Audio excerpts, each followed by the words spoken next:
G'day, Sarah.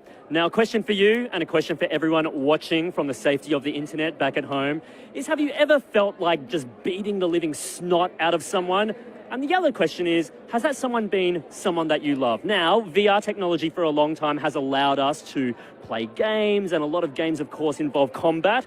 As this young gentleman is proving here, he is not waving away a colony of bats. He is bashing someone up in a very, very robust way. But of course, who is he bashing up? It's not a simulated environment. It turns out that if you come over here, they're bashing each other up in live time. I don't know if they're related or not. It might actually be like father-child kind of combat, which is very entertaining for me. But no one's going to get hurt. No one physically or emotionally is going to be abused. And the person making all of that happen, Andy Lee from L&L Technology, thank you very much for joining us. That's right. You're welcome. Now, can you tell us how this has come about? How long has it taken to develop a VR system where people can combat each other in live time? Yeah, this game has taken us about half a year to develop. We first came up with the idea is that we used to play Street Fighters. That was a perfect game, okay? But then this VR technology came up. We thought, why don't we fight each other in VR? That's how the idea came about. Yeah. So people get to hurt each other without hurting each other in real life. Yeah, that's exactly what we're doing here.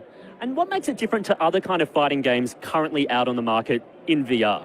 First of all, this is a multiplayer game, so it's a player versus player. As you can see there, we have two booths set up.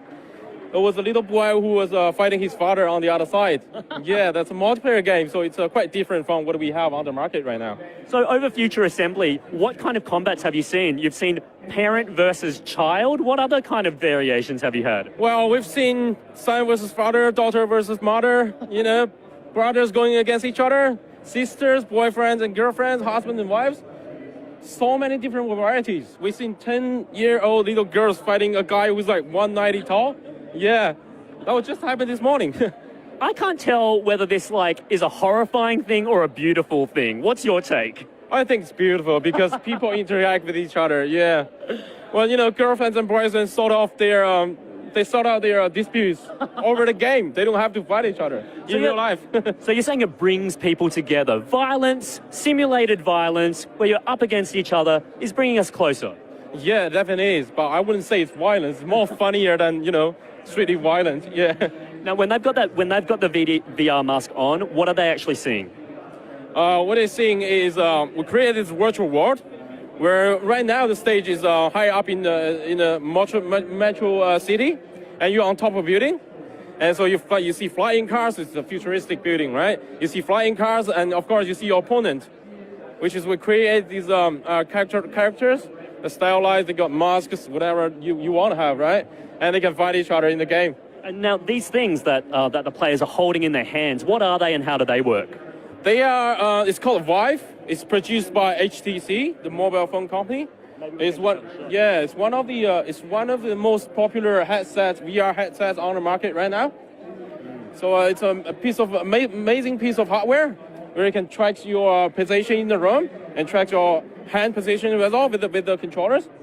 So it allows you to move around in a set space. Now it actually looks like you can move around. So there's a simulated three-dimensional space that they can occupy by walking around. Yes, exactly. Yeah. It also looks kind of physical as well. Can people get fit by doing this, by playing your game? Of course you can. You get fit through boxing, right? You get even fitter through VR boxing. Because you're fighting a real person, and you don't have to worry about hurting them, so you can go hard against them. Yeah. Now, one of the things that we've been talking about throughout today is traveling to Mars. So this is a bit of a curveball question, I understand, but say we develop the technology and the means to travel to and maybe even live on Mars. How does this technology help us in that pursuit? Or say we get there, what kind of place will it have?